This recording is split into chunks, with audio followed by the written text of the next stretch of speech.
All right, so we're going to be working on an area model and being able to multiply using the area model. So we looked at two questions, so now we're going to just solve these problems. So if I have 34 times 6, I'm going to draw my rectangle. And I need to figure out how many slots do I need to put. So I know this is 34, so I'm going to put 30 plus 4. Then I'll put a line down here. So I know it's 30 plus 4.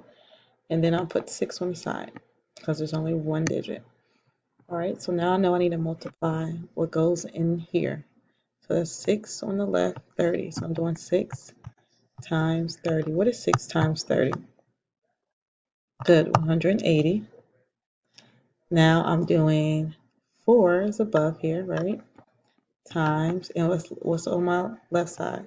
6 is over here. So I'm doing 4 times 6. And what is 4 times 6? 24. Now, do you remember what do we do with both of our numbers at the end? Good, we add them up. So we're going to add up 180 plus 24. 0 plus 4 is 4. 8 plus 2 is 10. Carry your 1. 204 will be my answer.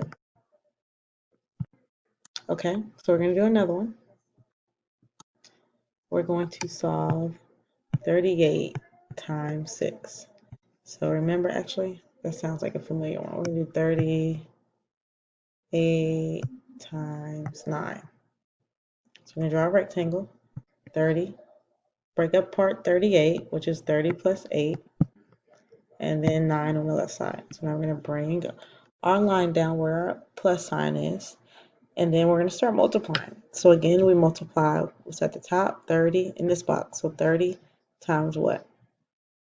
Good, 9. 30 times 9. Hide my 0. I know 3 times 9 is 27. Add my 0 back. All right, what about right here? Look above it.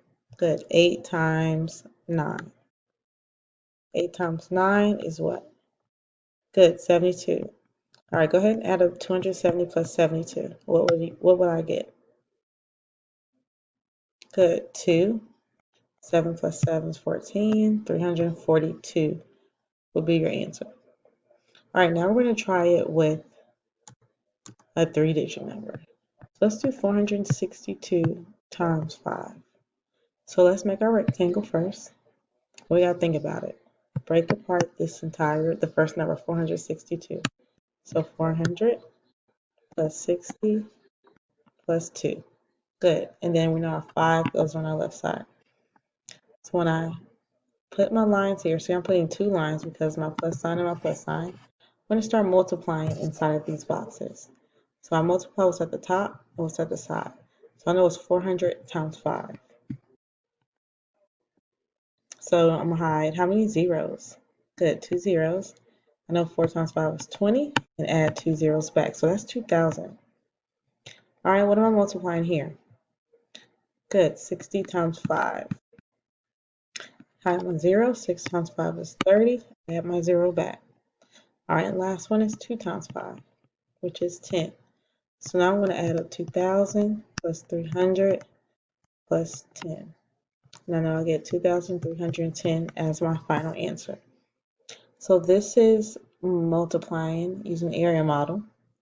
And this is the way that we're going to be working on today. So make sure you understand and know how to use the area model when multiplying today.